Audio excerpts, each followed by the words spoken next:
The next segment of the show is where we get to know our guest hosts in a bit more detail, pick their brain on this episode's main topic, and hear about their story and the lessons that they've learned along the way. So our guest today is Julie Hall, and our topic is how to create customer journeys that win new business. Let's dive in. Cool. So Julie, before we get into customer journeys, I always like to hear about our guest's journey, where they've been and what they've done. So could you tell us maybe a bit about where you're from, what it is you did leading up to working with WordPress, and how you got involved with the work that you're doing today? Cool. So I started my very first business back in January 2000, working as a headhunter, which I hated. I think most people know what that is, but just for those who aren't familiar with what a headhunter does, can you explain that? So I would do recruitment. I would recruit consultants for consultancies, and I would try and steal them away from their existing jobs and move into new jobs. And there's just something a bit sleazy about it. Yeah, no hard feelings in that industry. Yeah, exactly. I mean, I know people that are great headhunters. It just didn't work for me. So then I started doing consulting, but really felt that I needed a creative outlet. So was self-taught. I taught myself how to build websites using Dreamweaver and Microsoft Access. So gosh, that was back in 2002. And then someone introduced me to WordPress back in 2008. And after that point, I'd had 2 kids, and I was looking to turn my freelance web hobby into a proper business. And so what did your hobby look like? So I was quite lucky, I suppose, probably because I was in the consultancy field. I used to build websites for consultants, and and consultants are reasonably well off. Yeah. So they're like, I don't want to have to deal with this. Here's a bunch of money. You deal with it. Basically, yeah. And so that's always a nice problem to have. Yeah, exactly. It was amazing. I would do my own consulting 3 days a week, and then I would do website work 2 days a week. So it was part-time. I didn't do any selling. All the business came to me, which is one of the things we're going to talk about today, which is absolutely. How do you make that happen? And so probably I was turning over, I don't know, in US dollars, about $40,000 a year, part-time, without any effort, creating websites. Congratulations. I think there's a lot of people in the community that would want to do that for their full-time job. Well, yeah. I mean, and that was just, and it was great, and it was fun. And I love technology. I think it's amazing. It's a great enabler. Yeah. And so then I was introduced to WordPress as WordPress. I think it must have been might have been 1.7, 1.8. Yeah. 2008's ridiculously early in the word. I mean, as far as what it looks like compared to today, I mean, I think it came out in 2006 and there were improvements all along the way, but it was still very much in the early stages in 2008 when it was starting to build momentum. Yeah, it looked nothing like it does now, I can tell you. Nothing like it looks now. So I think you were talking about making that transition from hobby to doing WordPress web development and design as a business. What was that transition like? So because I didn't want to travel anymore, I decided it was time for me to up my game, to stop kind of going through this awful cycle that I'm sure most freelancers will recognize, which is the win the business, do the business, win the business, do the business cycle. Yeah, absolutely. Right?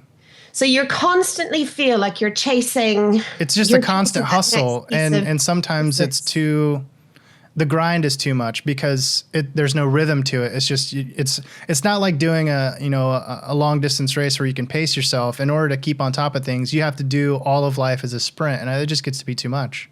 Exactly. So I went through this analysis where I just figured out where most of my business had come from, and realized that actually pretty much all of it had been referrals from 2 people that were in my network, people I built websites for. And when I clicked into that, I was like, well, so what I need to do is find more people to refer me if I want to grow the business. And at the same time, start to build a team of freelancers, because I didn't want to burden myself with having, offices, an agency. You wanted to go distributed. Exactly. And I wanted to keep myself pretty nimble and pretty flexible and just bring in the skills that I needed when I needed it. So I decided to join a local networking group called BNI, which I'm sure some of your listeners will be familiar with, but some of them won't. I think Andrew Palmer mentioned this in his episode as well. It's a referral network, correct? That's exactly right. Yeah, and everybody sits around the table and talks about their business, and then they go out, in an ideal world, and they find people that they can refer to you. Yeah. So, and just to be clear, this is an in-person referral network. This isn't online. Yes. You go to like what is it? A breakfast? Yes. So you 7 a.m. 7 a.m. Whew, I'm out. Just kidding. 7 a.m. breakfast in person. Sit around a table. You share what details again? Just who you are, what you do? Yeah, who you are, what you do. And there's a whole kind of process around that. And then at the end of the meeting, everybody says, oh, well, I'm, different people say, oh, I met this guy and I would like to introduce you. And, he's looking for a website. And the idea is that it's not just the people that are in the room, but you're looking at the wider network. And it's incredibly powerful. I mean, in that period, I was able to attribute, so I was with them for 6 months, but the 7 a.m. starts killed me, particularly when I was dropping my daughter off at the babysitter, the childminder at 6:15 in the morning. Sometimes you just got to say this is just not right. But during that period, I made £20,000 for over a 6-month period that I could directly attribute to that network. So that I had other clients as well, but I was blown away by how powerful this was as a marketing strategy. And so that really kind of leads us into what you do once you have those customers and how you create their journey. However, before we get into that, still dealing with your story and your journey, there's one other project that I was hoping you could talk about, which is your Women Unlimited project. So what really helped me to learn about WordPress was, at the time I was going through all this change, I was also learning so much about how to build a successful business. I decided I wanted to create a business community called Women Unlimited, which would share that knowledge, share articles, share best practice, share all the things that I was learning. And I needed a platform to be able to do that allowed me to create effectively an online magazine. And that was how I started with WordPress. And I created it using what was then the Revolution theme back in 2008. And it was incredible. It was fantastic. And it really gave me a massive platform to build my own credibility, to be able to. It also brought in clients, obviously. Yeah, I mean, today, looking at the website, I know it's not your primary project anymore, but it's still got a large community. For someone's side project blog, it's you got over 5,000 people on your Facebook group, over 5,000 in your Google Plus, over 7,000 in your LinkedIn. I mean, that's not insignificant at all. And a very large amount of posts in your archive. I mean, this is a big project. And I guess I was wondering, or I wanted to point out and then get your thoughts on it. I wanted to point out to the rest of the community that, what you're talking about, the idea of having a project that is maybe not your end goal, but is it represents the journey to your end goal, is huge, or it can be huge. It's not everybody, it doesn't have to do that, but it can be very beneficial to kind of chart your journey in front of an audience instead of have it privately and share those lessons as you go, because there's always going to be someone, whatever lesson you learn, there's always going to be someone who could benefit from that. And if you are taking people on that journey with you and they're maybe just a few stages behind or whatever, they're going to share that, they're going to grow with you.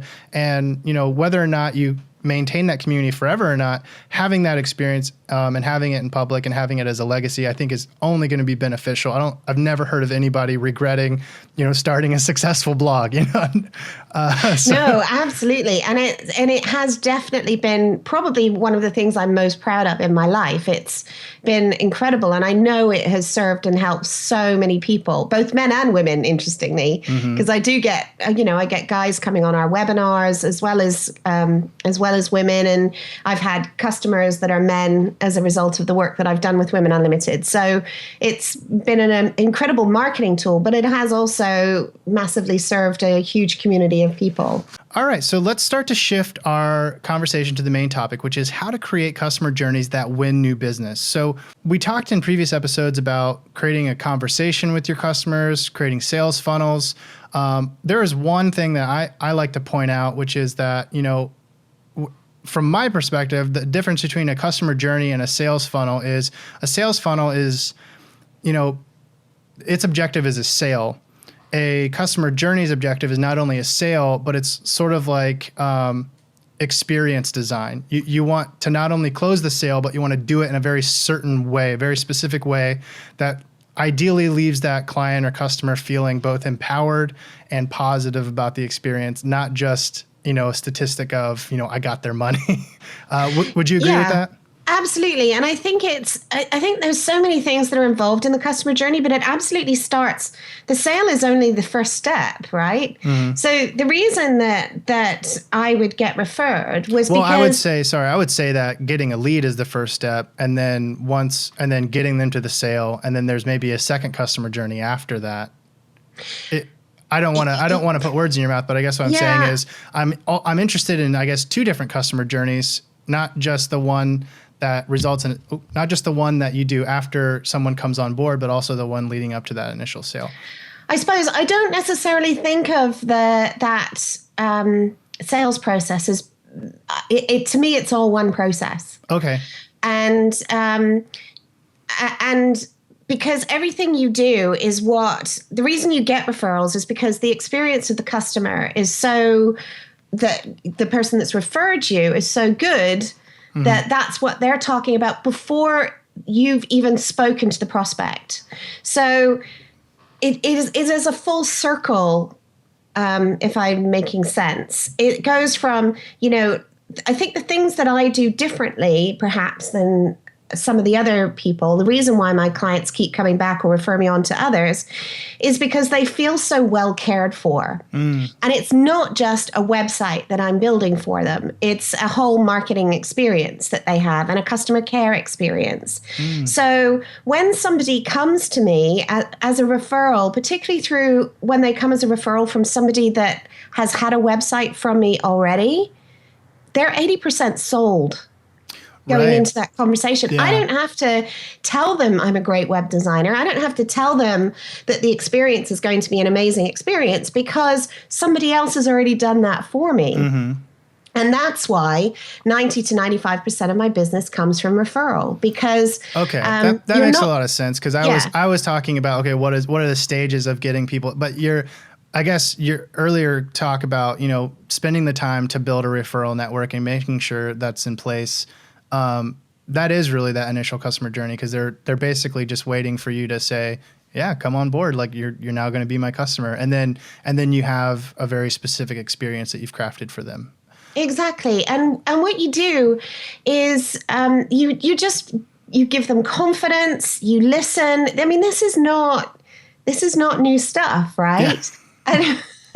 And you have to come at it from an understanding that they're not looking for a website.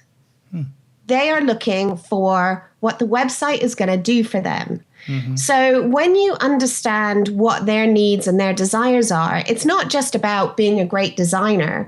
It's about helping them get the business that they want to get as a result of having a website from you or from someone else. Okay. Yeah. And so, yeah. So that actually brings up a good question is, your work as a web designer, it's actually as an agency called Spring Media, and you bill yourself as a full service design and marketing agency. And I was wondering, is that specifically because you feel like there's, a more integrated service that needs to be offered than just building the website? It's building maybe their business as well? In a sense, yeah, because I feel when I take on a website project, I'm not just putting pretty designs onto a screen for people to come to. Mm-hmm. I'm there as an advisor. I'm helping them understand what messages they want to put out there, where they want to put those messages, which images are going to help them to get those messages understood by their clients. How are they going to convert them? What's the action that they want someone to take when they come to the mm-hmm. website? So these aren't just design and development issues, right? Yeah. In fact, I would say probably 50% of the work that I do really is understanding what the client's goal is, what their customer goal is, and then creating a framework and a mechanism for them to achieve that goal through their website. And do you, because it can be kind of dizzying if you're taking clients who have a wide variety of specialties themselves, to be able to really fully understand what their needs are, do you have like a niche that you service? Do you have an ideal client? So I work mainly with service businesses because that's the area that I know most, and I understand the process that they go through. So I don't tend to do e-commerce sites. I also don't tend to work for, product creators. I work with accountants, consultants, coaches, and help them turn their website into the marketing tool that it should be. Okay, great. Would you mind maybe, like, I love to just walk through from beginning to end of what that customer journey looks like for one of your ideal clients. So say through your referral network, you get a consultant or a coach who comes to you and says, I'd like to work together. I need a new website. How do you take that conversation? A, explain to them maybe what, if they don't know, what they really need, and then B, put them through an experience and a process that delivers that for them? So the first thing you need to do is actually qualify the client, because the process that I go through is quite a long one. It's quite a time intensive one. So I need to make sure up front that the client that I'm doing that with is really genuinely interested. Yeah. Right. So neither of us are wasting time. So I tell them up front that to get a website from me starts at about £3,000, about $4,500. And that means that if that's not their budget, then they count themselves out straight away. Yeah. And that was one of the things that in that general pricing guide that we talked about on the This Week in WordPress segment, that was one of the closing points in that article was qualify your clients. Like, it's going to save you so much time. It's going to increase, your business sales and et cetera, because you're only going to be dealing with people who can afford the level of service that you're providing. But that said, I think some people there's always going to be a group that's nervous. And I've tried to over and over again reassure this group by getting testimonials from people like you who are making this process work. They're always going to be worried that if they qualify out too many clients, they're just not going to have any business. Can you speak to that for a second? Yeah. So when I first started out, really, so actually not back in the early days, but in about 2008, when I decided I was going to ramp up my business, I was one of those £500 website designers when I was looking for new clients. So these were for clients that weren't referred to me. And that was, as I said, when I quickly discovered that people that spend that kind of money want the same level of love, attention, quality as someone that spends more. And I decided after doing 2 websites at that price point that I just wasn't going to play that game. And when you do that, when you stop lowballing yourself, when you recognize the value that you bring, then I feel like that's a great meme. Stop lowballing yourself. Can I put your face and a quote together for that? Absolutely. I love it. But when you actually really recognize the value that you bring to the table, the quality of what you can produce, and you decide that you're going to up your game and you're going to charge more, then you only need 2 clients at £3,000 versus what would that be? So that would be 12 websites you would have to make. Yeah, it's an absurd amount of work. And I think a lot of people find themselves in that position. And it takes a bit of a mental shift for them to go, oh, yeah, like I don't need 12 clients at once to be secure. But I also think, the part of that is, well, what if one of those clients leaves? All of a sudden, half of my income's gone. But then again, that's where the referral network comes in. That's where maybe scheduling ahead comes in, and you want to have, people a few months in advance who you're working towards their stuff, and they know that you're coming up to their project. So we've established that. Just on that, Sure, I would yeah. also say that, you build in an ongoing maintenance program with them, because people are going to want to update. They're going to want their WordPress site updated. They're going to they're going to want new things added, new pieces of functionality. So you build that into the sale. You have an ongoing sale with them. You have the hosting, you have the security, because security is a big issue with WordPress. We actually just went through a big burst of, I don't know if you saw it like last week or a week and a half ago, automated attacks on WordPress sites went through the roof. I'm getting a lot of it because I've got one of those, I've got Security, the plugin, and it's telling me every time. Sending notifications to your email like, by the way, your sites are under attack again. It's a nightmare. But so you have to be on the ball with this stuff. And if it's happening to us, it's happening to our clients, right? Yeah, absolutely. So they want that reassurance. They want to know that their site's being looked after. So you just build a package around that that's on an ongoing basis, on a quarterly basis, a monthly basis, a yearly basis, whatever. But that helps to build that ongoing revenue in as well. Yeah, absolutely. So you start to kind of create this, instead of this wavy cycle, you start to create, hopefully one that goes like that. Yeah. That's building and growing all the time. And then you can, when you've got work coming in, you can start bringing in people to help out with different elements of it. And you can start to grow your business with confidence. Or if you hate managing people, and I must admit, it's not my favorite thing, right? Because I've made a lot of mistakes in this area.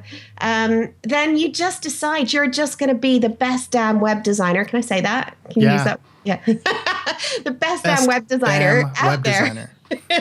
And you're going to make sure that your clients love you and keep coming back. No, absolutely. I totally agree. And I think, like, to your point of, like, the trajectory of your work day or your work life, I love that idea of it going from sort of an erratic, like, I'm always doing something, to like a smooth, like, I have ups and downs, I have ebbs and flows, I can lead a normal life, I have weekends, all that stuff starts to click when you have the right clients at the right packages, at the right package of services. Yeah. Now, to go back to your point about that customer journey. Yeah, that was my next question, or my next lead-in would say, like, we've qualified clients, now what? So when you're selling in your service, you also have to sell in the time it's going to take to get all the information you need to deliver a great website. Right. So it's not just the work, it's and not just the planning, but it's the information gathering. Exactly. And the process flow. So, copywriting is a killer, right? So the clients quite often will hire you to take on a website, and then they become the block because the copy's not finished, or and so what should have been a 3 to 4 week project drags on and on and on. Yeah. So what I do is I actually I do the design phase first. So we say we do the design, but we don't go into development until we've got all the copy. So that makes a lot of sense. We split out the work. And you charge for the intervening time so that there's an incentive for them to turn that copy in as soon as possible. Absolutely. We don't charge them a lot, but we do definitely, agree that both of us have a role to play in getting this website out. And we're keeping our time free for that client. Yeah, exactly. And that's huge. I mean, your time is either filled up or it's not. And if they're they're hoping to just keep you on free retainer, that's not going to work out. It's not going to work out. So we have we basically set the deadline that we have all the copy by the end of the design phase. And then we kind of manage, and then we can't, if they don't have it to us, then we can't guarantee our delivery dates. So we're just really clear on that. And we also have a very lengthy and thorough briefing process, which is where we go through this process of understanding what their objectives, the things I talked about before, what they want to achieve, what are the elements of the site, what's the best way to deliver that, because sometimes they overcomplicate it and it's up to us to simplify it, and just to take all the stuff that's going on in their head and map it out, get it into a plan. And then we go into the design phase, which generally involves doing a homepage design first. So we get the basic look and feel of the site ready. And then if there are complex pages inside. So sometimes the team page might be complex, or the contact page, or they might want some specialist graphics. Sure. So that would then be done as a separate exercise. That's kind of a phase 2 in the design phase. And the design phase, depending on the size of the project, can take anywhere from 2 to 5 days. I mean, man days of work. They're not sort of something you knock up in a couple of hours. It's real work, and you charge the client for that. And one of the things I found, I'm in a Divi group on Facebook, and one of the people in there had said, "You charge people for the design?" I'm like, "Yes, I charge people for the design. Of course I do." Not just the finished project, the mock-up design, the design that leads to the finished project. So before you start developing the website itself, you're charged. I'm just trying to make that clear. I know you understand. But you're charging for the concept that I'm assuming you mock up in Photoshop, right? Yes, exactly. So I know what all the elements are going to be, and I understand how the software works the platform that we're building it on, which quite often is Divi, because it's because I love its flexibility, but the great thing too is it also means from an invoicing perspective, we invoice at the start of the project, we invoice after the design phase before the development phase, and then we invoice at the end. And that tends to be a 40-40-20 split. 40-40-20. Okay. 40% up front, 40% after the design. So before we even go into development, we have 80% of the project fee. Yeah, that's huge. That's awesome. That's a big boost of security for you guys. And it's also, I think, incentive for the client to stay engaged, because there's not only progress that's being made on their project, but they're actively having to stay involved, and the amount of their next invoice depends on how involved they are in that process. Well, that's exactly it. When I first started building sites, I used to invoice the client at the end, right? And sometimes it would be 7-8 months before I could invoice for it. Oh yeah, which is just a killer. It's so killer. Like, what do you do in the meantime? Well, the answer is you don't pay your bills. Yeah, exactly. So one thing I want to make sure we circle back around and talk about, just so everybody knows, we've got this customer journey established. It's referral network. Then you want to, brain farting on qualify. Sorry. So you have referral process, then you have qualification, then you have your information gathering and planning, then you have initial design, then you have actual design and development, and then you have deliver and test. Deliver and test. So these are the stages, but one of the things we talked about when defining a customer journey is that this journey has things kind of baked into it that both empower and take into account the feeling of the customer as they navigate through that. So far we've sort of talked about how to protect yourself and get what you need out of the project or out of that process. But how does one make the customer feel good, make the customer feel like they're being empowered to improve their business, make the customer feel like, they're getting all the value that they're putting into it back out, and, obviously more money than more value than they're putting in money. So, but that's really about keeping in touch with them. It's about conversation. It's about doing what you say you're going to do. And it's confidence. I think a lot of what I see in the industry, and I've got a friend of mine who is going through this. So she went for a cheaper option. Okay.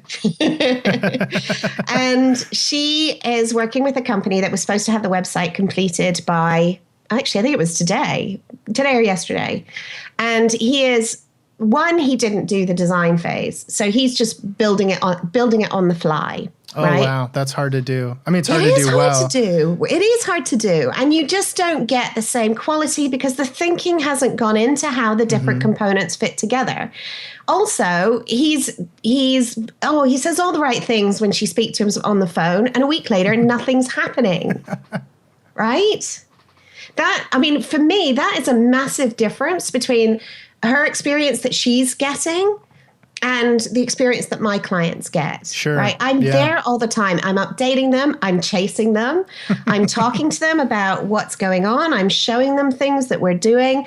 Though I do recommend that you don't show a client a half-finished page because they start to get a bit panicky. Yeah. And there is a big piece about keeping that confidence in you going with the client, making sure at all times that they feel safe, that they feel like they've chosen the right designer, they feel encouraged, that you really get them. And by involving them all the way through the process, rather than going away and doing a massive amount of work and then coming back and showing them and have it be all wrong. Yeah. If you can keep them involved all the way through, then they feel comfortable that their money is going into a good place, that they're going to get a great result out of the end of it. So it's not just being confident yourself, but it's actively building your client's confidence in the project and the vision.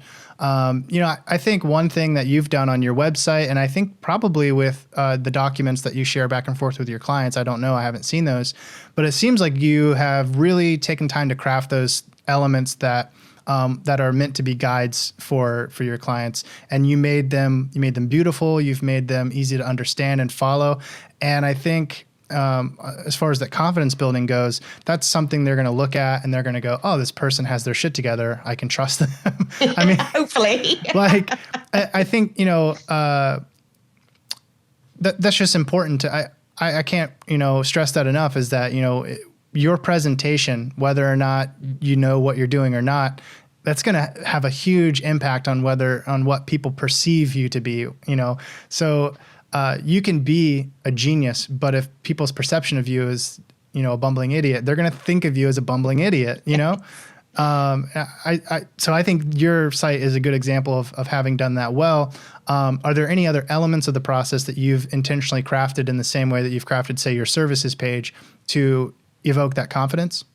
Yeah. So when I go through the briefing process with the client, my briefing process, once I have qualified them and I'm pretty comfortable that if I put the right offer in front of them, that they will go with me, I'm quite happy to spend an hour and a half, 2 hours before they've committed, going through that process of understanding their business. And then from that, I put together a proposal document, which is not just how much this is going to cost, but it outlines pretty much everything that I see, the value that I think I can bring, the outcomes that they want to get, and then have the price on it. And that is that I put a lot of time, like you said, into the way that looks, so that and the information that goes in there. And I have been told by a lot of my clients that process has actually helped them really understand their business much greater than they did beforehand. Mm-hmm. And I think having that before they come on board officially as a client is huge, because I think that communicates that you're not desperate for a quick sale. It communicates that you're a professional and you want to do a good job. Whether you don't just want their business. You want their business if they're on board to do it the right way. And I think you don't have to explicitly state that. In fact, I'd probably recommend not saying that. But those things, having those documents, having this customer journey set up a specific way, there's a lot of nonverbal communication that goes into that to help instill that sense of confidence in the project and in what you're doing in your process, and that'll translate. Yeah. And I think it's really important too to keep the conversation going. So one of the things that I can feel a bit challenging, or lots of people don't do, is follow up properly. So you want to make sure that you're not just sending stuff out into the ether and then never find out whether or not you get the work, right? You need to follow up with people. And how do you do that? Well, I tell people when I send it off to them that I'm going to give them a ring in 2 days. Okay. Well, we talked with Andrew a few episodes ago, and he has a 4-week automated email cycle that says, hey, welcome to my site and what I do, my email list. Here's something you might be interested in, like a free resource. Hey, we might want to work together. And then the 4th one is, I'm going to give you a call. So it sounds like that's very similar. The idea of, let's put a deadline on this. I'm going to follow up with you. I either want to talk with you or chat with you somehow, whether it's email. So it sounds like it works.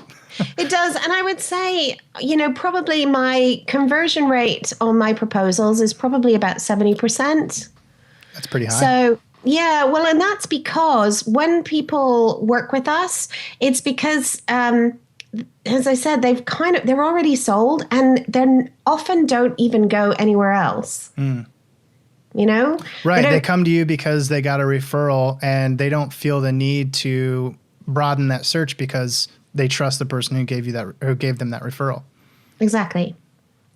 And so my whole business development cycle actually is not that painful. But the other thing that I would just suggest is, it's really important if you're running your own business, like your own design business, you don't be spending all your time on the computer. Because I saw this, I don't know where I saw this, but it's completely true, which is, in the online world, everybody's looking for the cheapest thing. But if you go out to your local networks, your local networking meetings, the things that are going on where business owners are going, your chambers of commerce, those people are real business owners with real money, right? Yeah, right. That's a great point because I think a lot of times if you don't have a big website, if you don't have a lot of traffic coming in to a targeted market, how in the world are you to know that all your effort of creating stuff for your website and creating things for your social networks, that's actually getting out to anybody? You don't. You really have no idea if it's getting out there. I mean, you actually probably have a decent idea when you can look at your share counts, but you don't have an assurance, I guess, that it's getting the distribution that you want or the distribution that reflects the time and effort that you've put into it. But if you'll just walk down the street and talk to a group of people with money in their pocket that are a perfect fit for your niche, then, hey, guess what? You've got a lot of business staring you in the face. And it might actually result or come about from a lot less effort than doing something elaborate online to try to garner attention. I guarantee that you would get more money, more clients, more business from going to a local networking event than you would online. Because online, you're competing with the whole world. Yeah, that's a great point. Absolutely. Whereas locally, you're probably going to have maybe 10 other web businesses, unless you're kind of in the middle of London. But in towns, small towns and cities, there's just not that much competition. And if you're a good person, a good guy, you've got you look the part, you know what you're talking about, you give them confidence, then over time, and you keep those relationships going, then when they need a website, quite often you're the person they come to. Absolutely. So we're getting close to the end of our time limit on our interview. And I always like to end these interviews with a parting thought. And typically what that parting thought is it's the guest host, your kind of crystallization of an important point on our main topic. Our topic today has been how to create customer journeys that win new business. We've talked about a process. We've talked about how to take care of yourself and your client throughout that process. I think there's probably going to be a lot of people at this point who are sold on the idea. So my final question to you is, what is a good starting place or a must-have resource for those who are interested in understanding the idea of customer journeys and kind of having a roadmap for crafting their own for whatever it is that they do? You're like, look at my website. No, where's a good... I guess I could rephrase that and say, what did you do, that led you to, because this is, I'm sure it was a bit evolution, but I'm sure the idea at some point struck home to you and you said, I need to do this because it's going to improve my business. I'm thinking specifically about the point in which you said, I need to stop running around and doing these cheap websites. I need to craft, a whole process and cycle, that sales cycle and process for getting business that is going to pay higher. I guess, where did that come from and what helped you make that transition? Yeah. Well, I suppose because what was going on for me at the time was, I was looking for ways to grow my business beyond myself. So I started, do you know what it was? Honestly, I just started treating my business like a business.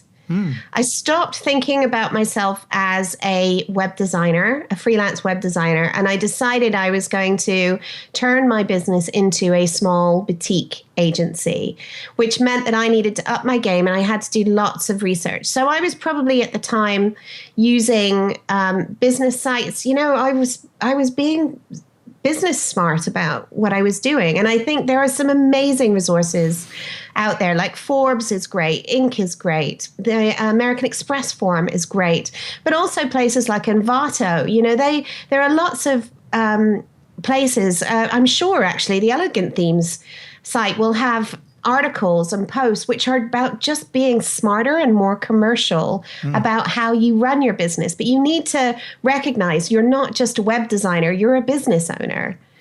I think that's a great point. And I think that's something I've heard other people in other specialties, blogging or, digital strategy, where, they had to stop thinking, I think, particularly for anyone who's coming out of school where they've lived inside of a system for a while, or they've had a job where they're just a paycheck, gatherer every month or week or whatever it is.